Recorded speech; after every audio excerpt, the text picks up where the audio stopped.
جب آپ نے فرمایا کہ کئی فرقے بن جائیں گے تو پوچھا گیا کہ یا رسول اللہ فرقہ ناجیہ کیا ہوگا؟ آپ نے فرمایا کہ ما انا علیہ واصحابی، جو میری راہ پر چلے گا اور میرے صحابہ کی راہ پر چلے گا۔ اب میرے عزیزوں، آج میرا آپ کا ہم سب کا امتحان ہے۔ نعرے تو ہم بہت لگاتے ہیں، نعرے لگا کر اپنے جذبہ محبت کی تسکین کرتے ہیں، لیکن مجھے بتاؤ کہ اس ملک میں جو اسلام کے نام پر حاصل کیا گیا ہو، اس ملک میں جو کلمہ طیبہ کے نام پر حاصل کیا گیا ہو، میدان میں کھڑے ہو کر اس قوم کی بیٹیاں نعرہ لگائیں، اللہ سن لے آزادی، معاذ اللہ رسول سن لے آزادی، ولی سن لے آزادی، مطلب یہ ہے کہ ہمیں اللہ کا حکم نہیں چاہیے، اپنی مرضی چاہیے۔ اور یہ جو ملک جہاں کہتے ہیں ریاست مدینہ ہم لانا چاہ رہے ہیں، تو کیا ریاست مدینہ میں یہ نعرے لگا کرتے تھے؟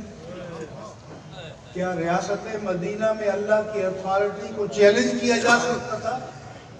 یاد کرنا رکھنا کہ اللہ کرنا کافی نہیں ہے جب تک کہ اللہ کی ہستی کو with full authority تسلیم نہ کیا جائے۔ خود قرآن نے فرمایا کہ رَأَيْتَ مَنِ اتَّخَذَ إِلَٰهَهُ هَوَاهُ، کہ تو نے اس شخص کو دیکھا کہ جس نے اپنی خواہش نفس کو معبود بنا رکھا ہے؟ تو لاکھ کلمہ پڑھے لیکن اپنے اوپر حاکم اللہ کو نہ مانے تو یہ اللہ کی ہستی کا پورا اقرار نہیں ہے، یہ ہستی کو چیلنج کیا گیا۔ اگر کسی سپریم کورٹ ہائی کورٹ کی جج کی ناموس کو چیلنج کیا جاتا تو قانون توہین عدالت حرکت میں آ جاتا۔ اللہ کی اتھارٹی کو چیلنج کیا گیا، رسول کی اتھارٹی کو چیلنج کیا گیا، اللہ کے رسول اور امہات المومنین کا مذاق اڑایا گیا کہ میں 9 سال کی وہ 50 سال کا، میری شادی۔ تو ڈوب مرنا چاہیے اس ملک میں رہنے والوں کو، ان کو اپنے اہل اقتدار سے پوچھنا چاہیے کہ کیا اللہ کے رسول کی ناموس ایک جج اور جنرل کے برابر بھی نہیں رہی؟ کہ جنرل یا جج کی توہین کرے تو قانون پکڑ لے، اللہ اور اس کے رسول کی توہین چوک میں آ کر کی جائے تو کوئی نہ پوچھے۔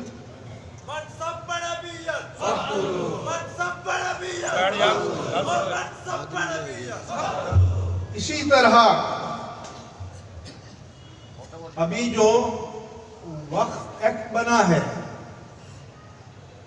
ہم نے اسپیکر قومی اسمبلی سے کہا کہ وقف تو برطانوی استعمار کے دور میں بھی موجود تھا، اور وقف یا انڈاؤمنٹ عالم کفر میں بھی ہیں۔ آپ کے یہاں گلی گلی جو پولیو کے قطرے لگائے جاتے ہیں، یہ بل گیٹس کے انڈاؤمنٹ سے خیرات ملتی ہے تو اس کے پولیو کے قطرے لگائے جاتے ہیں۔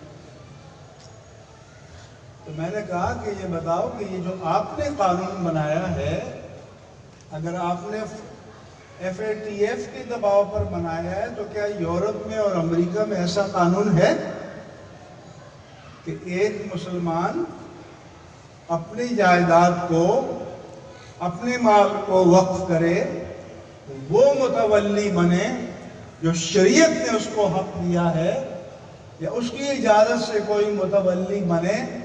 ایک گریڈ 19 کا ایڈمنسٹریٹر آئے اچانک، کہے کہ آپ کام ٹھیک نہیں کر رہے، لائیے چال مجھے دیجیے، آپ گھر جائیے۔ یہ فقہ اسلامی، یہ قرآن و سنت، یہ شریعت کو ڈائریکٹ چیلنج کرنا ہے۔ اگر آپ کے پاس کوئی مسئلہ ہے تو آپ بتائیں، ہم اس کا حل تجویز کریں گے۔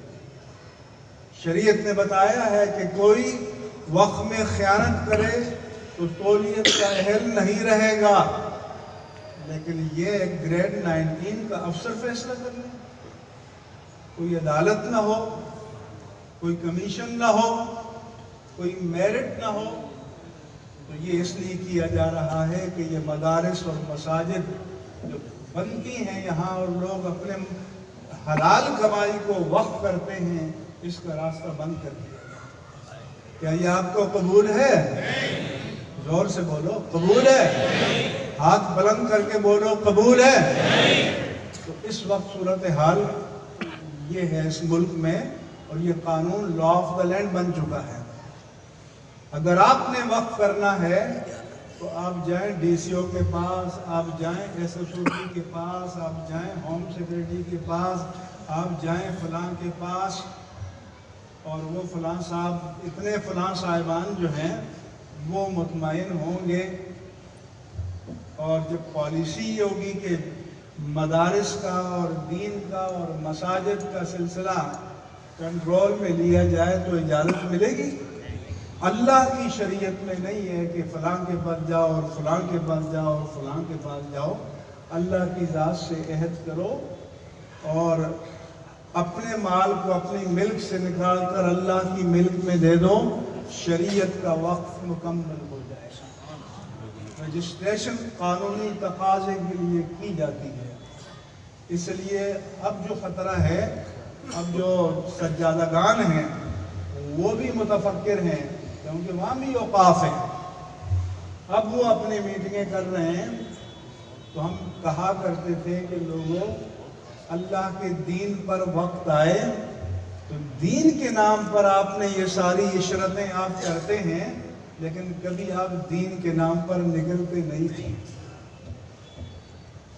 ناموس الوہیت پر حملہ ہو تو آپ نہیں نکلتے، ناموس رسالت پر حملہ ہو تو آپ نہ نکلیں، ناموس دین پر حملہ ہو تو آپ نہ نکلیں، مگر اب وقت آ گیا ہے کہ آپ کو میدان عمل میں آنا پڑے گا۔ ہم مزاحمت کی شوقین نہیں ہیں، ہم تصادم نہیں چاہتے، ہم مکالمہ چاہتے ہیں۔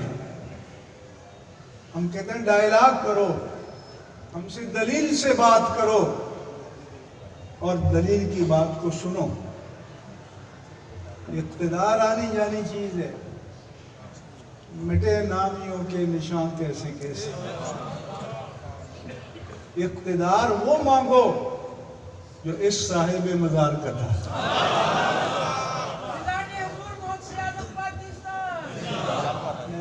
داتا صاحب کے مزار پر عرس میں گیا، پروگرام ہو رہا تھا، میں نے کہا کہ مجھے بتاؤ کہ اس سرزمین پر جتنے بادشاہ گزرے ہیں ان کی دور سے لے کر آج تک تاریخ کے طالب علم کے سوا کسی کو ان کے نام معلوم نہیں ہوں گے، مگر ایک فٹ پاتھ پر چلنے والے بچے سے پوچھو کہ تم داتا صاحب کو جانتے ہو یا نہیں۔